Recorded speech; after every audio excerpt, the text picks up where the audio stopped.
And our first tour stop is going to be our research agronomist here at the center, Mike Ostlie. He's going to give us an update on kochia control. What you have before you is a beautiful trial, if you're interested in weed control anyway. Last fall, I came out to the corner of this field. It was a bulk flax field, and I was looking for a spot to place a kochia trial. So it was probably the beginning of August when I was looking, and I saw just a few kochia tops coming out of the top of the flax. Probably maybe 20 plants or so that you could see from the road. So I thought, well, you know, maybe if we put the trial there, we might get a little bit of kochia to come up. Much to my surprise, a lot of kochia came up. It was unbelievable, the kind of stand we have out here. I've never worked in a kochia trial that had quite such a consistent plant density. Where do you suppose the most concentrated patches of kochia were? Right behind the combine. An example of, you know, even if you only have a few plants, the combine does a nice job of spreading the weed seeds out very well and for a long ways past where the plants existed. So, glyphosate-resistant kochia certainly is among the top concerns for many of the producers I visited with. Soybeans are one of the most vulnerable crops to kochia infestation. And there's a few reasons for that. One being that soybeans do very poorly in saline conditions, and kochia does just fine in those spots. And so we have areas in some fields where we have just pure kochia growing with unlimited seed production. The other thing is that the kochia and soybeans enjoy the same type of environmental conditions.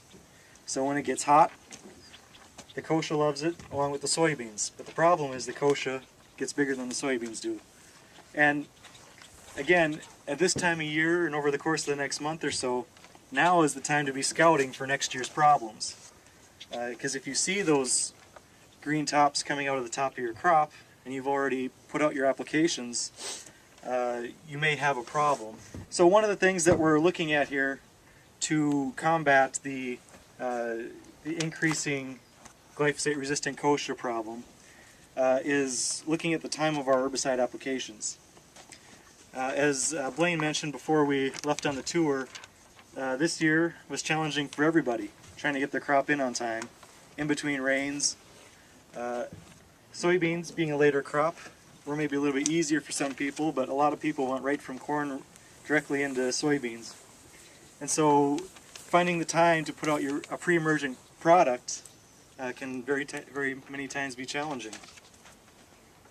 So one of the things that we're looking at, and you can find recommendations other than what we have out here on page 6 of the North Dakota Weed Control Guide, is we're looking at if applying the herbicides in the fall will provide equal protection or better compared to spring applications. And so along the front range of the study here, we have mostly different applications, and if you look at the handout I sent, these applications were applied October 30th last year. And then the remaining treatments were all applied this spring, shortly after kochia emergence, actually. Some people look at that application date of October 30th and you say, holy cow, my sprayer was put away by August. Certainly, maybe not for the faint of heart per se, but the later fall applications are made, the more effective they're going to be the next spring. And the reason for that is that most of these herbicides are degraded microbially. And so the cooler the soil temperature is, the less herbicide degradation you have. And so essentially, if you were able to apply these products shortly before a ground freeze, they would be just as active in the spring as if you would have applied them in the spring. And that's really what we're trying to take advantage of. Because not only do you have that residual carrying through winter, but also you able to use the snow moisture for activating the products, which can be the other big challenge of applying a spring pre-plant herbicide.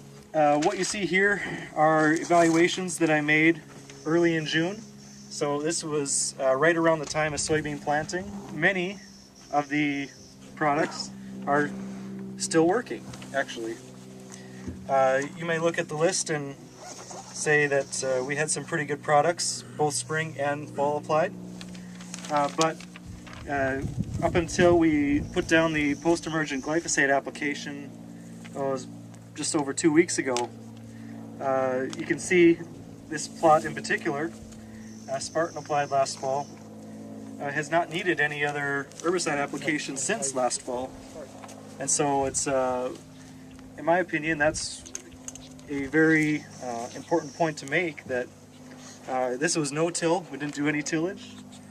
We came in just a few weeks ago, put down our first herbicide application of the year.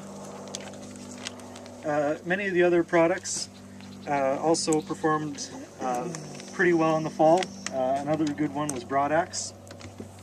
But there are also some good spring products. Kind of the one that surprised me actually a little bit was Metribuzin on its own. It turned out to be a very good spring applied product. And again, Spartan also was good applied in the spring. Now unfortunately, I don't know how, but on this list we missed Authority MTZ, which combines both Spartan and Metribuzin. And so I think that will be a pretty key product for some future kochia management strategies. I guess another thing I might just touch on, not related to this trial, but just on the other side, we have another kochia control experiment looking at planting winter rye prior to the soybeans. And the focus of that study is more looking at the timing of the rye removal prior to planting, or not prior to planting. Sometimes we remove the rye after we planted the soybeans. And actually all the treatments there look fantastic. It's just amazing how resilient the soybean plants can be, whether it's this study or the other one. When it's under a dense mat of kochia or rye, and then you eliminate the competition, those soybeans just bounce right back real nice. And even though we're going to be talking about the effects that might have on your yield, at least for the time being, the crop looks okay compared to the very, very dense mat of kochia we had here. Now fortunately, none of this kochia was glyphosate resistant, so we were able to manage it effectively. Otherwise, I was worried we may not have much of a soybean crop to harvest. At any rate, I guess that's what I have for you this morning. Are there any questions? Have you been doing any trials on their Roundup Resistant kochia? What has been working on the stuff that's getting past the trees? The problem with the kochia is it's really hard to say what is going to work, because a lot of it depends on what else might be in the plants. You know, with the kochia we can have 5 different modes of resistance to date. The only products that kochia is still susceptible to universally are the PPO inhibitors. So the stuff like the Cobra, for instance, although a lot of people shy away from compounds like that, it's still effective. But if you don't have ALS resistance in your kochia population, there are still a number of ALS products that will do a fairly good job of cleaning them up. But the important part of all that is to catch it when it's small.